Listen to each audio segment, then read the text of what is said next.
Kembali lagi bersama channel belajar komputer jaringan. Pada kesempatan kali ini saya akan membahas materi belajar komputer, yaitu tentang pengenalan software atau perangkat lunak. Di video sebelumnya kalian sudah mengetahui tentang pengenalan hardware. Kalau belum tahu silahkan bisa cek di channel belajar komputer tentang perangkat keras atau hardware, pengenalan perangkat keras atau hardware. Jadi silakan dicek di channel belajar komputer jaringan. Tinggal buka aplikasi YouTube, ketikkan di pencarian ke kalimat channel belajar komputer jaringan dan pilih channel belajar komputer jaringan, kemudian pilih playlist belajar komputer. Oke, kembali ke tema. Kita akan melanjutkan pengenalan tentang software atau perangkat lunak, di mana software itu sendiri merupakan salah satu elemen penting dalam sistem komputer. Kalian tahu bahwa elemen komputer itu ada 3 elemen pentingnya, yaitu yang pertama hardware, yang kedua software, dan yang ketiga brainware. Itu merupakan 3 elemen penting yang ada dalam sebuah sistem komputer yang saling berkaitan ya, antara elemen satu dengan elemen yang lain. Langsung saja untuk pengenalan software. Di sini saya akan menjelaskan tentang software ini diinstal pada sebuah perangkat keras komputer. Jadi ketika kita sudah melakukan instalasi perangkat keras atau instalasi hardware, dipasang hardware-hardwarenya, kemudian selesai dalam merakitnya, langkah selanjutnya adalah melakukan penginstalan software. Nah, software yang pertama kali diinstal adalah software sistem operasi. Ya, software yang pertama kali diinstal ketika kita selesai merakit komputer atau merakit laptop adalah software sistem operasi. Karena software sistem operasi ini sendiri merupakan software yang menjadi dasar bagi program-program aplikasi yang berada di atasnya. Ya, jadi sebelum ada aplikasi, yang pertama kali diinstal adalah software sistem operasi. Untuk fungsi dari sistem operasi itu sendiri yaitu sebagai manajemen proses. Ya, manajemen proses, kemudian sebagai manajemen sumber daya. Sumber daya di sini bisa sumber daya yang berkaitan dengan hardware-nya ya. Kemudian juga fungsinya yaitu sebagai manajemen data. Jadi sistem operasi ini berfungsi sebagai manajemen proses, manajemen sumber daya, dan manajemen data. Kemudian contoh sistem operasi itu sendiri, yang pertama ada DOS atau Disk Operating System. Disk Operating System ini sendiri merupakan sistem operasi yang dibuat oleh Microsoft ya, pertama kali dibuat oleh Microsoft, yaitu Disk Operating System. Ini pertama kali dibuat oleh Microsoft ya, masih berbasiskan teks atau menggunakan teks. Sedangkan untuk periode berikutnya ada sistem operasi Windows. Nah, Windows ini sudah memiliki tampilan atau antarmuka grafis atau sudah berbasiskan GUI, Graphical User Interface. Ya, beda dengan DOS tadi. Kalau DOS itu masih berbasis teks dan Windows sudah berbasis GUI. Windows juga merupakan salah satu sistem operasi yang dikeluarkan oleh Microsoft atau perusahaan Microsoft. Windows ini ada beberapa serinya, ada Windows 98, ada Windows 2000, ada Windows 2003 Server, Windows NT, Windows 7, Windows Vista, Windows 8, dan Windows 10 ya. Itu merupakan varian atau versi-versi dari Windows. Kemudian ada sistem operasi berikutnya, yaitu sistem operasi Unix ya. Ini juga sistem operasi Unix juga berbasiskan teks ya. Kemudian ada Linux, sistem operasi yang bersifat free and open source. Linux itu sendiri merupakan pengembangan dari Unix. Kemudian ada Macintosh atau macOS, dan ada sistem operasi yang biasanya diinstalkan pada smartphone. Ada Android, ada iOS, ada Windows Phone, ada BlackBerry OS, ada Symbian OS.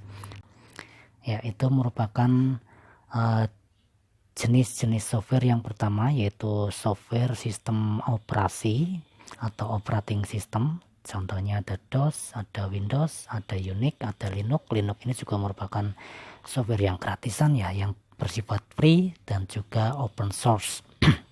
Yang maksudnya adalah software ini didistribusikan secara gratis, dan di dalam pendistribusian software tersebut juga disertakan source code dari sistem operasi tersebut atau kode-kode program dari sistem operasi tersebut. Jadi bersifat open untuk kode programnya, sehingga siapapun bisa melakukan modifikasi terhadap sistem operasi Linux tersebut.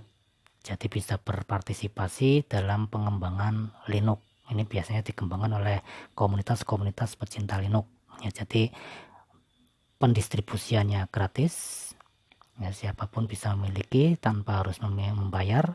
Kalau misalkan berminat bisa melakukan pendownloadan via internet, itu banyak sekali link-link yang mengarahkan ke download atau ke proses download Linux ya. Linux ini varian juga banyak, ada Linux Ubuntu, Linux Debian, ada banyak sekali Linux yang bisa kalian cari di internet. Silakan bisa searching untuk pengenalan lebih dalam mengenai sistem operasi Linux.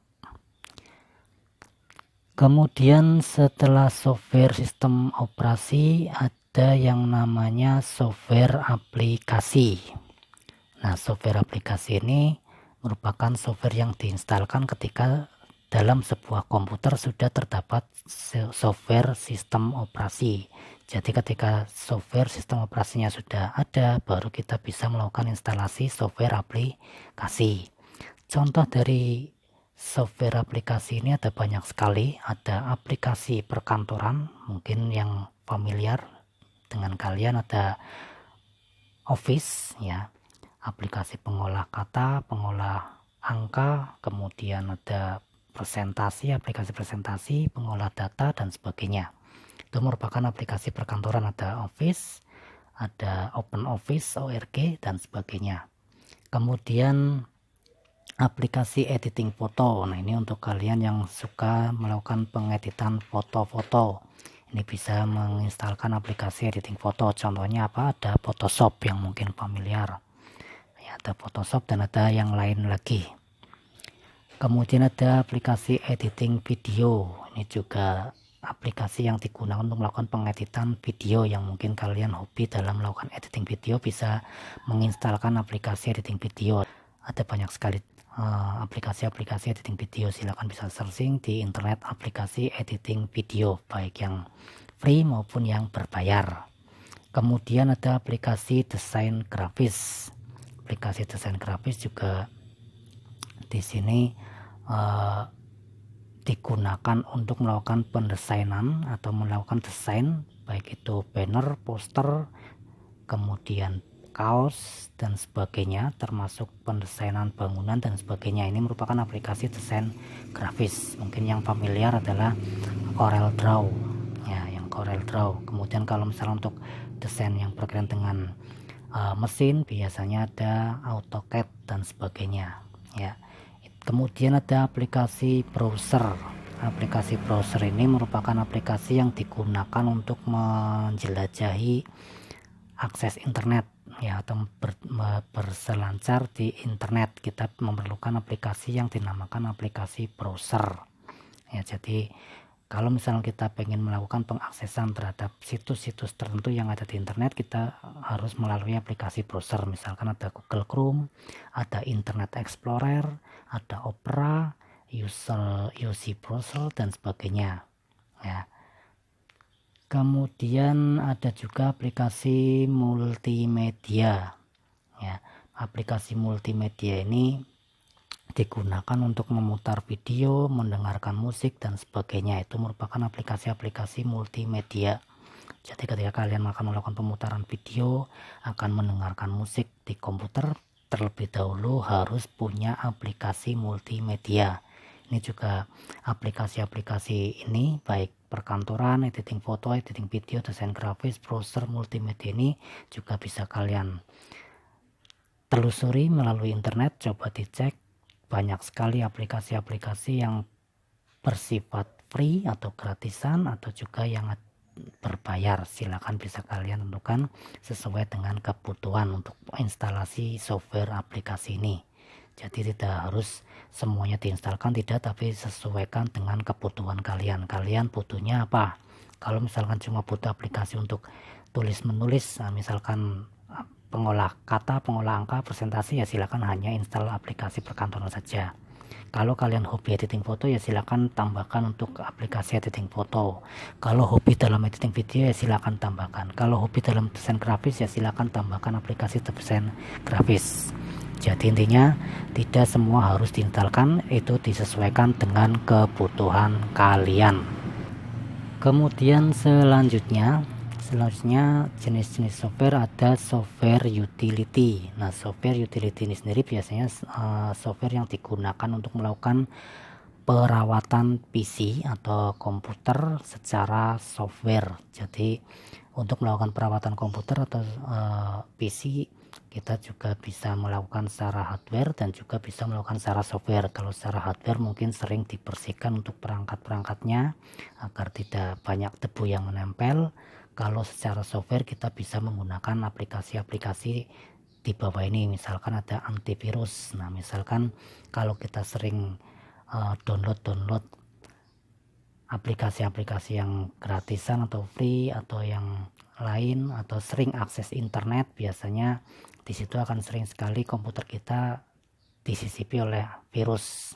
Ya, virus tersebut mungkin bisa menghidden file atau juga bisa sampai merusak sistem komputer kita. Nah, untuk mengantisipasi hal tersebut, kita harus melakukan instalasi antivirus di dalam sistem komputer kita. Jadi di komputer kita harus terinstall antivirus, dan antivirusnya pun harus antivirus yang selalu up to date atau selalu update ya. Kalau misalnya kita pakai antivirus tapi tidak pernah update, ya sama saja, karena perkembangan virus juga sangat pesat ya. Jadi antivirus yang ada di komputer kita harus tetap selalu dalam keadaan update atau dalam keadaan yang terbaru untuk database virusnya. Kemudian ada archiver dan compression. Di sini merupakan aplikasi utility yang digunakan untuk pengarsipan file dan juga untuk mengkompres file. Jadi misalkan di sini kita punya file akan dikompres menjadi zip atau rar atau rar, biasanya nama file kemudian titik zip, nama file titik rar. Nah, itu kita bisa melakukan penginstalan aplikasi utility yang disebut dengan archivers dan compression. Biasanya ada WinZip, ada WinRAR. Kemudian ada aplikasi backup. Aplikasi backup ini digunakan untuk membackup file-file yang ada pada komputer kita. Jadi ketika kita memiliki file yang begitu penting, jangan sampai Anda tidak punya backup-nya, karena sewaktu-waktu misalkan kita membutuhkan file tersebut tapi di komputer kita tidak memungkinkan, kita masih punya backupan di tempat yang lain, entah itu dalam bentuk CD atau flash disk. Jadi pastikan kita punya backupan file yang kita anggap penting. Jadi ketika terjadi masalah di penyimpanan utama, yaitu dalam sistem komputer kita punya backupan di penyimpanan atau media penyimpanan yang lain dalam bentuk hard disk atau CD atau yang lain. Kemudian ada disk checker. Ya, disk checker ini juga digunakan untuk melakukan pengecekan kondisi hard disk kita yang ada di dalam sistem komputer. Mungkin bisa berkaitan dengan temperatur hard disk, kemudian kondisi hard disk dan sebagainya. Ini kita bisa instalkan aplikasi utility yang namanya disk checker. Silahkan bisa cek di internet juga. Kemudian disk cleaner. Disk cleaner juga untuk melakukan perawatan hard disk juga. Ya, jadi biasanya disk cleaner ini digunakan untuk melakukan penghapusan cache memori yang tersimpan di dalam disk. Jadi ketika kita melakukan pengoperasian komputer dalam jangka waktu yang lama, biasanya di situ ada beberapa bekas dari pengoperasian kita yang masih tersimpan di dalam hard disk. Makanya kita perlu yang namanya disk cleaner ini sendiri ya. Kemudian ada disk defragmenter ya. Disk defragmenter ini juga merupakan aplikasi yang digunakan untuk melakukan perawatan hard disk, terutama untuk melakukan penata ulangan file yang ada dalam hard disk. Kemudian ada disk partition editor. Ini juga merupakan aplikasi perawatan dalam hard disk ya, aplikasi perawatan hard disk untuk melakukan partisi atau pembuatan partisi baru. Jadi ketika misalkan kita sudah punya sistem operasi, kemudian kebetulan pada saat instalasi sistem operasi tersebut kita hanya membagi partisinya menjadi 2, dan kita menginginkan nanti ada partisi lagi selain partisi yang sudah dibagi pada saat instalasi, kita bisa membaginya menggunakan software utility ini dengan menginstal aplikasi yang masuk dalam kategori disk partition editor. Kemudian kita tinggal buat partisi baru ya, tanpa harus menunggu proses instalasi baru lagi. Jadi cukup instalasikan atau instalkan aplikasi utility disk partition editor. Itu bisa dicek di internet apa saja yang bisa digunakan untuk melakukan proses partisi hard disk. Kemudian bisa di-download dan diinstalkan pada komputer kita sehingga bisa digunakan untuk partisi hard disk. Kemudian registry cleaner. Ini registry adalah database yang ada dalam sebuah sistem komputer kita. Biasanya kalau kita melakukan pengoperasian komputer dalam jangka waktu yang lama, registry ini juga biasanya sudah tidak efisien. Banyak yang tidak efisien, makanya kita perlu melakukan pembersihan. Makanya di sini ada registry cleaner. Silakan bisa download atau bisa cari aplikasi-aplikasi utility yang berkaitan dengan registry cleaner ini sendiri ya, yang berkaitan dengan registry cleaner. Kemudian ada startup manager. Startup Manager ini digunakan untuk melakukan pengaturan terhadap aplikasi-aplikasi apa saja yang nanti berjalan pada saat Windows pertama kali booting. Jadi kita bisa melakukan pengaturan Startup Managernya atau pengaturan terhadap aplikasi yang berjalan ketika komputer pertama kali dinyalakan atau pertama kali booting. Nah, ini merupakan software utility. Ini juga silakan bisa kalian cek via internet ya, untuk melakukan pencarian software-software yang berkaitan dengan kategori-kategori ini, baik antivirus, archivers, compression, backup, disk checker, disk cleaner, disk defragmenter, disk partition editor, registry cleaner, startup manager. Silakan bisa cek, cari yang gratis atau mungkin yang berbayar. Kemudian selanjutnya ada software bahasa pemrograman. Software bahasa pemrograman ini sendiri merupakan software yang digunakan untuk membuat software atau aplikasi yang digunakan untuk membuat aplikasi. Dalam sebuah sistem komputer biasanya ada program-program. Nah, itu program-program tersebut dibuat menggunakan bahasa pemrograman. Ada banyak sekali contoh-contoh software bahasa pemrograman. Ada Turbo Pascal, ada Microsoft Visual Basic, ada Fortran TLP, ada Fortran C++, ada Microsoft Visual C++, dan masih banyak yang lainnya. Ini kalau misalnya kalian memiliki keinginan untuk menjadi seorang programmer, silakan bisa pelajari bahasa-bahasa pemrograman yang digunakan untuk melakukan pembuatan aplikasi di dalam sistem komputer. Oke, itu saja untuk pengenalan komputer. Dalam hal ini adalah mengenal atau melakukan pengenalan terhadap jenis-jenis software yang ada pada sistem komputer.